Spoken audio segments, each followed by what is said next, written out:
Hello दोस्तों, तो आज हमारा नया topic urinogenital system of female frog. तो यूरिनोजेनिटल सिस्टम हमारे दो सिस्टम से मिल करके बना होता है, एक्सक्रीटरी सिस्टम और रिप्रोडक्टिव सिस्टम। अगर हम बात करें एक्सक्रीटरी सिस्टम की, तो इसके अंदर चार स्ट्रक्चर देखने को मिलती हैं: किडनी, यूरेटर, क्लोएका और यूरिनरी ब्लैडर। तो इन चारों स्ट्रक्चर को कंबाइन करके हम रिप्रेजेंट करते हैं एक्सक्रीटरी सिस्टम को। और रिप्रोडक्टिव सिस्टम के अंदर हमारे दो स्ट्रक्चर को कंबाइन करके शो करते हैं। तो दो स्ट्रक्चर हमारी हो जाती है ओवेरी और ओविडक्ट। तो ये वन पेयर के अंदर प्रेजेंट होती हैं ओवेरी, और ओविडक्ट भी वन पेयर के अंदर प्रेजेंट होता है। और इसी के साथ अगर हम एक्सक्रीटरी सिस्टम की बात करें, तो इसके अंदर भी वन पेयर के अंदर किडनी प्रेजेंट होती हैं और वन पेयर के अंदर ही यूरेटर प्रेजेंट होते हैं, जिनको हम मूत्र नलिकाएं भी बोलते हैं। तो एक्सक्रीटरी सिस्टम और रिप्रोडक्टिव सिस्टम का रोल प्ले होता है यूरिनोजेनिटल सिस्टम के अंदर। तो यूरिनोजेनिटल सिस्टम दो सिस्टम से मिलकर के बना होता है, एक्सक्रीटरी एंड रिप्रोडक्टिव। तो सबसे पहले हम इसके स्ट्रक्चर को देखते हैं। तो ये वाला जो मैंने डायग्राम शो किया है, ये हमारा वेंट्रल वाला पोर्शन हो जाता है। अब ये वेंट्रल वाला पोर्शन क्या होता है, तो सबसे पहले हम इसकी लोकेशन को देखते हैं। तो ये वाला ड्रॉ हमारा हो जाता है मेंढक का, और ये हो जाता है इसका वेंट्रल पोर्शन, और ये हो जाता है इसका डोर्सल के अंदर पोर्शन। तो जब फ्रॉग जो होता है, अगर डोर्सल की तरफ, मान लो ये मेरा हैंड है, तो ये डोर्सल की तरफ रिप्रेजेंट है, इस तरफ से हमें मेंढक दिखाई दे रहा है। देखो मैंने आइज़ बाहर प्रेजेंट की हैं, तो ये डोर्सल वाला पोर्शन हो जाता है। जब हम डोर्सल वाले व्यू से मेंढक के इस सेक्शन ऊपर वाली लेयर को कट करके अंदर वाले ऑर्गन्स को देखते हैं, तो हमें यूरिनोजेनिटल सिस्टम के अंदर ये रेड कलर की, हमें डार्क रेड कलर की हमें किडनी दिखाई दे रही है, और इसी किडनी के जस्ट पीछे ब्लैक कलर का पोर्शन दिखाई दे रहा है। तो ये ब्लैक कलर का पोर्शन ओवेरी का हो जाता है, और ओवेरी से फिर फैट बॉडीज़ जो होती हैं वो निकल जाती है। तो डोर्सल के अंदर जो किडनी होती है, वो किडनी के पीछे प्रेजेंट होती है ओवरी। अगर हम डोर्सल का व्यू देखें और कटिंग सेक्शन देखते हैं, तो किडनी हमें पहले दिखाई देती है और किडनी के पीछे प्रेजेंट होती है ओवरी, और उसी पीछे ओवरी प्रेजेंट होती है, और उसी तरफ एड्रीनल ग्लैंड भी प्रेजेंट होती है, पीछे प्रेजेंट होती है।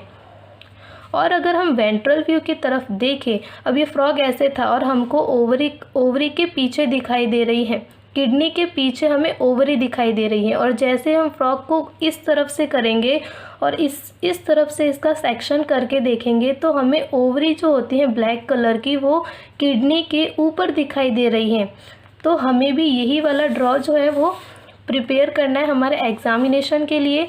तो ये वाला जो ड्रॉ हो जाता है बिल्कुल सेम हमें दिखाई दे रहा है। तो जब फ्रॉग को हम वेंट्रल व्यू से कट करके देखते हैं, तो किडनी के ऊपर हमको ओवरीज दिखाई देती हैं ब्लैक कलर की, और ये वाला जो हमें दिखाई दे रहा है पतला सा सीधा, ये हो जाता है एड्रीनल ग्लैंड हो जाती हैं। तो ये भी प्रेजेंट होती हैं, और उसके बाद हमको ये फैट बॉडीज़ दिखाई दे रही हैं जो कि ओवरी से ही निकलती हैं।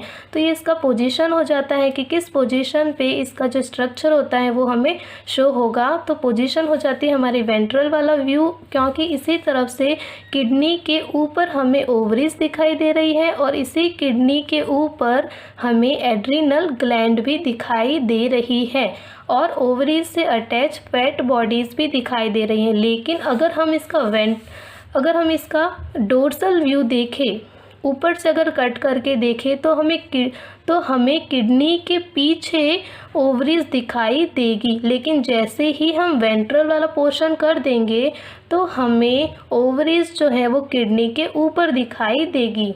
तो इतना वाला पोर्शन हमारा क्लियर हो चुका। तो मुझे ये लोकेशन दिखानी थी, तो लोकेशन हमारी क्लियर हो चुकी। तो अब हम यही वाला ड्रॉ हमारा देखते हैं इसी के अंदर। तो एक्सक्रीटरी जो सिस्टम होता है, उसके अंदर किडनी का रोल प्ले होता है। तो वन पेयर के अंदर किडनी आ जाती है। किडनी जो होती है वो लॉन्जिट्यूडनल होती हैं, ओव्यूल शेप के अंदर होती हैं, और डार्क रेड कलर की होती हैं। उसी के साथ में अगर हम किडनी का इंटरनल स्ट्रक्चर देखें, तो ये हो जाता है हमारे किडनी का इंटरनल स्ट्रक्चर। ये हमारे किडनी का टीएस हो जाता है, इंटरनल स्ट्रक्चर। मैंने यहाँ पे एक किडनी को लेके दिखाया है। तो हमेशा ही जो किडनी होती है वो नेफ्रॉन, यूरिनिफेरस ट्यूब्यूल्स और एक कलेक्टिंग डक्ट से मिलकर के बनी होती है। यूरिनिफेरस ट्यूब्यूल्स को ही हम नेफ्रॉन कहते हैं। नेफ्रॉन और कलेक्टिंग डक्ट से मिलकर के हमेशा ही किडनी बनी होती है। अगर हम बात कर रहे हैं फ्रॉग के अंदर, फ्रॉग की, तो फ्रॉग जो होता है वो एम्फीबियंस है। तो अगर एन एमनियन के अंदर हम ग्रुप्स को देखें, मैंने प्रीवियस वीडियो के अंदर मेल फ्रॉग का यूरिनोजेनिटल सिस्टम के अंदर इन्हीं को क्लियर कर दिया था कि अगर एन एमनियन वाला ग्रुप आता है तो उसके अंदर फिश और एम्फीबियंस को रखा जाता है। तो एम्फीबियंस के अंदर जो होगी वो मीजोनेफ्रॉस टाइप की किडनी एडल्ट फॉर्म के अंदर और एम्ब्रियो फॉर्म के अंदर, दोनों फॉर्म के अंदर जो होती है वो फंक्शनल रहती है। क्योंकि जब ये एम्ब्रियो फॉर्म के अंदर होते हैं तब भी इनके ऊपर एक एमनियन की जो मेम्ब्रेन होती है वो एब्सेंट होती है, तो इनको एन एमनियन कहा गया। तो एन एमनियन के अंदर फिश और एम्फीबियंस को रखा जाता है। तो एम्फीबियंस के अंदर एन एमनियन है, तो इनके अंदर जो मीजोनेफ्रॉस टाइप की किडनी होती है वो लाइफ टाइम तक फंक्शनल रहती है, एम्ब्रियो फॉर्म के अंदर और एडल्ट फॉर्म के अंदर। और अगर हम बात करें एमनियन ग्रुप की, तो एमनियन ग्रुप के अंदर रेप्टाइल्स को रखा गया, फिशीज रेप्टाइल्स को रखा गया, एवीज और मिमेलिया को रखा गया। तो एमनियन वाले ग्रुप्स के अंदर हमेशा ही जो किडनी होती है वो एम्ब्रियो फॉर्म के अंदर तो मीजोनेफ्रॉस टाइप की किडनी फंक्शनल होती है, लेकिन जब वो एडल्ट फॉर्म में आते हैं तो ये मीजोनेफ्रॉस टाइप की किडनी डिजनरेट हो जाती है और उसकी जगह पे आ जाती है मेटानेफ्रिक किडनी। तो हम एम्फीबियंस के बारे में पढ़ रहे हैं, फ्रॉग के बारे में पढ़ रहे हैं। तो यहाँ पर किडनी का जो रोल प्ले होता है उस किडनी का टाइप होता है मीजोनेफ्रॉस टाइप की किडनी का रोल प्ले होता है। तो मीजोनेफ्रॉस टाइप की जो किडनी होती है वो एम्फीबियंस या फिर फ्रॉग के अंदर, एम्ब्रियो फॉर्म के अंदर और एडल्ट दोनों के अंदर ही फंक्शनल होती हैं लाइफ टाइम के लिए। तो ये वाली किडनी जो होती है वो नेफ्रॉन से और एक कलेक्टिंग डक्ट से मिलकर के बनी होती है। अगर हम बात करें नेफ्रॉन की, तो नेफ्रॉन जो होता है वो, तो नेफ्रॉन की स्ट्रक्चर हमारी ये हो जाती है। ये एक नेफ्रॉन को मैंने डिनोट करके बताया है। तो ये जो नेफ्रॉन होता है वो उसकी स्ट्रक्चर कैसी होती है, नेफ्रॉन के सबसे आगे वाले पोर्शन को हम बोलते हैं बोमन कैप्सूल। और ये जो बोमन कैप्सूल होता है इसके अंदर एक ब्लड का ग्लोमेरुलस गुच्छा बन जाता है। इसी गुच्छे को हम ग्लोमेरुलस बोलते हैं। जब इन दोनों को कंबाइन फॉर्म के अंदर बोलेंगे तो इसको हम मेल पिजियन बॉडी कहेंगे। और यही जो वाला पोर्शन होता है बोमन कैप्सूल के नेक वाला जो पोर्शन आ जाता है, इस नेक वाले पोर्शन के बाद बोमन कैप्सूल के पीछे वाला पोर्शन नेक पोर्शन हो जाता है। और नेक पोर्शन के बाद ये पूरा पीछे वाला हो जाता है बॉडी वाला पार्ट। और ये बॉडी वाला पार्ट कॉइल्ड फॉर्म के अंदर होता है। ये वाला हमारा नेफ्रॉन्स था। ये देखो ऐसे वाला स्ट्रक्चर हमें नेफ्रॉन दिखाई दे रहा है। और उसी ये नेक वाला पोर्शन, फिर ये पूरी पीछे जो कॉइल्ड फॉर्म होती है वो हमारी हो जाती है बॉडी। तो ये बॉडी बन जाने के बाद में एट लास्ट में किससे कनेक्ट हो जाती है, एक लॉन्जिट्यूडनली डक्ट आती है। इस डक्ट को हम बोलते हैं कलेक्टिंग डक्ट, क्योंकि ये सभी नेफ्रॉन्स को जोड़ने का काम करती है। और ये मीजोनेफ्रॉस किडनी है तो इसे मीजोनेफ्रिक डक्ट भी कहते हैं, कलेक्टिंग डक्ट भी कहते हैं, और एक और नाम आ जाता है वोल्फियन डक्ट भी बोलते हैं। तो नेफ्रॉन जो होते हैं वो सभी नेफ्रॉन एट लास्ट में अपने कलेक्टिंग डक्ट से मिल जाते हैं। और इसी कलेक्टिंग डक्ट के एक ऊपर जो होता है वो बिडर कैनाल प्रेजेंट होती है।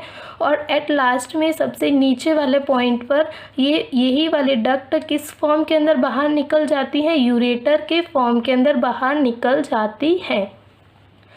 क्योंकि ये किडनी से जो लाया गया वेस्ट मटेरियल होता है, नाइट्रोजनस वेस्ट मटेरियल को ये बाहर यूरिन की फॉर्म के अंदर यूरेटर के थ्रू इसको बाहर पास आउट कर देती हैं। किडनी के अंदर यूरिन को बना करके नाइट्रोजन वेस्ट को वाटर के साथ कंबाइन करके यूरिन का फॉर्म बना करके इस यूरेटर के थ्रू बाहर पास आउट कर देती हैं वेस्ट मटेरियल को। और इसी यूरेटर को वॉल्फियन डक्ट भी कहते हैं। यहाँ पर एक पॉइंट आता है कि जो मेल फ्रॉग का यूरिनोजेनाइटल सिस्टम होता है उसके अंदर ये जो यूरेटर होती है वो दो फंक्शन रोल प्ले करती हैं।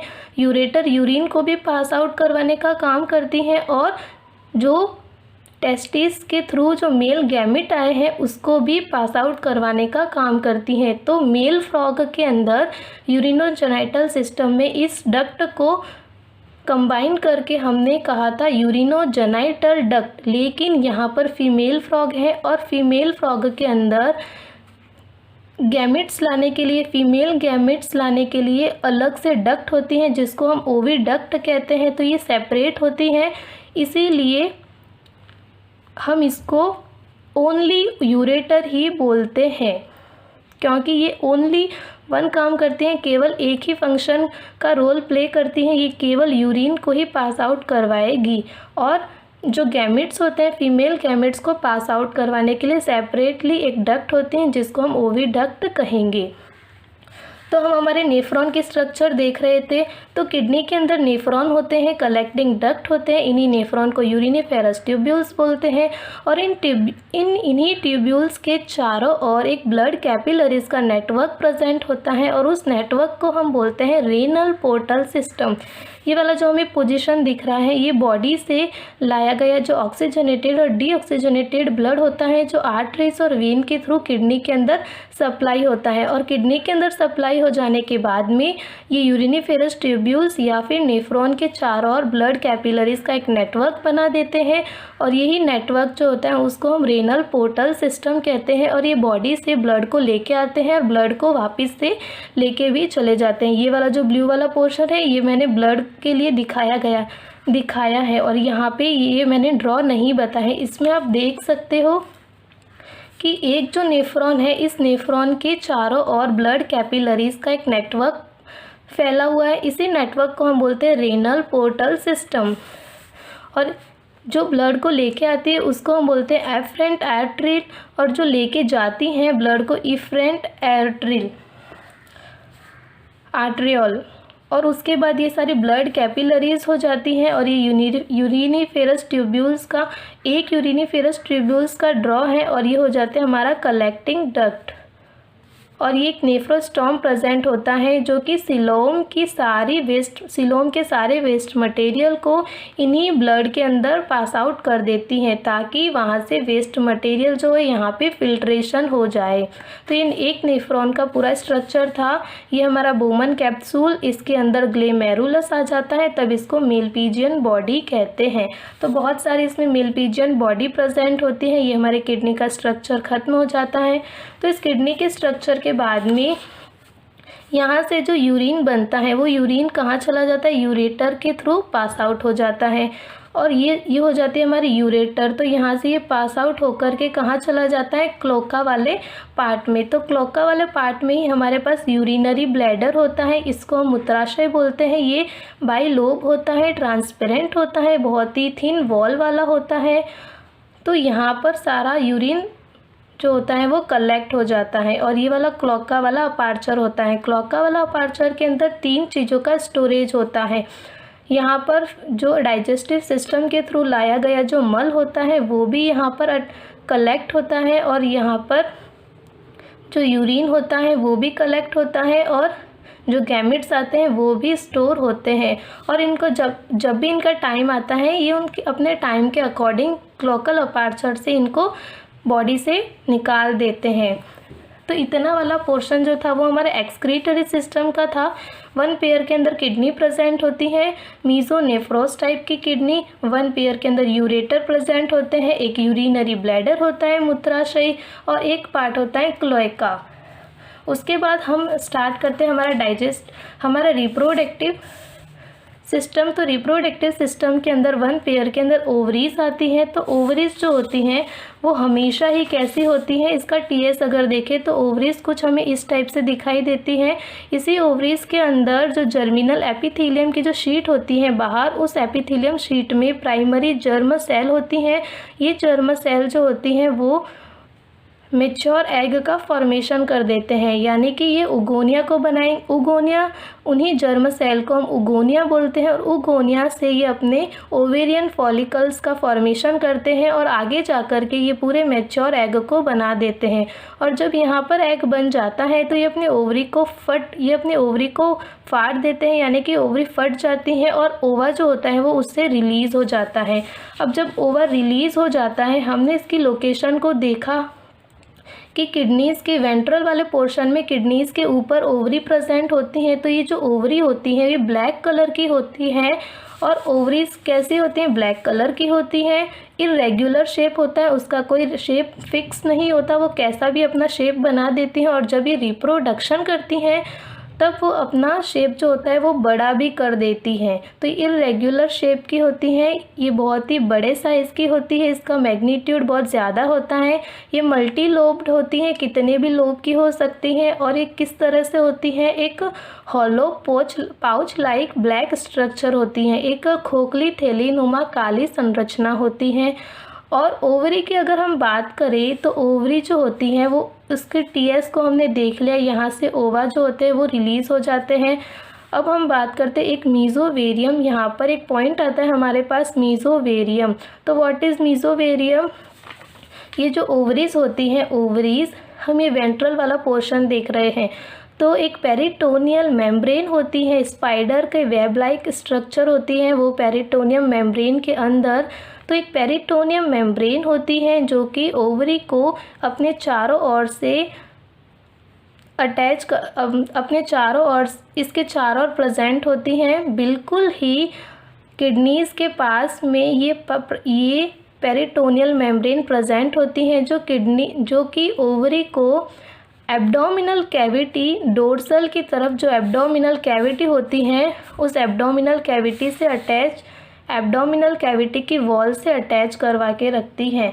तो मीज़ोवेरियम एक पेरिटोनियल मेम्ब्रेन होती है जो कि किडनी के पास में प्रेजेंट होकर के ओवरी को 2 बार फोल्ड करके एब्डोमिनल कैविटी से एब्डोमिनल कैविटी की वॉल से जोड़ने का काम करती हैं ताकि वो उससे अटैच रहे। एब्डोमिनल कैविटी की वॉल से अटैच करवाने का काम पेरिटोनियल मेम्ब्रेन करती हैं ओवरीज को। उसके बाद ओवरीज से ये फैट बॉडीज़ निकलती हैं जो कि ओवा को न्यूट्रिशन देने का काम करती हैं। तो जब यहाँ से ओवा रिलीज़ हो जाते हैं तो ये ओवा जो होते हैं वो कहाँ चले जाएंगे? ओविडक्ट के अंदर चले जाएंगे।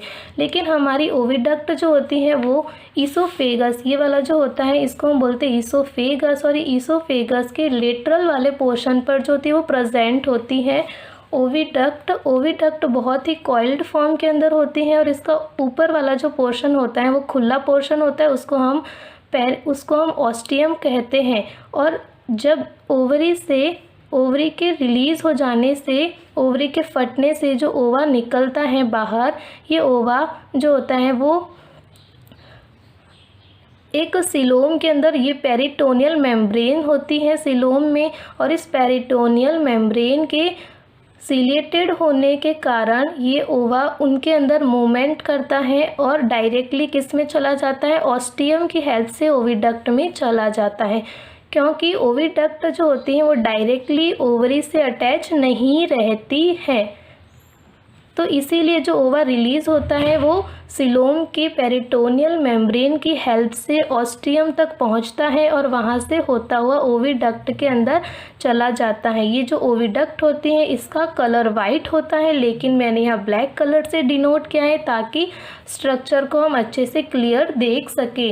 तो ये ओवरी के बाद 1 पेयर ओवरी के बाद में 1 पेयर ओविडक्ट हो जाता है, और ओविडक्ट जो होता है वो एट लास्ट में एक फूली स्ट्रक्चर बना करके ओविसैक बनाता है। यहाँ पे कुछ समय के लिए जो एग्स होते हैं वो स्टोर होते हैं ओविडक्ट के अंदर। ये जो एग होता है, ये जो ओवा होता है वो अपने ऊपर, ये ओविडक्ट ग्लैंडुलर होती हैं, ग्रंथिल होती हैं, तो ये एग्स को ग्रंथियों के थ्रू एक शीट जो होती है उसके अंदर तैयार कर देती है। उस शीट के अंदर तैयार करने के बाद में ये यहाँ पे उस एग्स को जो होती है वो कुछ समय के लिए स्टोर कर देती हैं, और उसके बाद में जब इनको ज़रूरत होती है तो ये ओवी सैक से क्लोका के अंदर डालकर क्लोकल अपर्चर से बाहर निकल जाते हैं। तो ये हो जाता है हमारा यूरिनोजेनाइटल सिस्टम पूरा फीमेल फ्रॉग का। ये इसकी लोकेशन हो जाती है कि किस लोकेशन पे ये प्रेजेंट होगा। उसके बाद में ये हमारा स्पेशल पॉइंट हो जाता है किस तरह से स्ट्रक्चर होती है किडनी की और किस तरह से स्ट्रक्चर होती है ओवरी की। और ये ओविडक्ट जो होते हैं सेपरेटली अटैच होते हैं क्लोएका से, और यूरेटर भी सेपरेटली अटैच होते हैं क्लोएका से। तो आई होप आपको क्लियर हो चुका होगा। So thank you.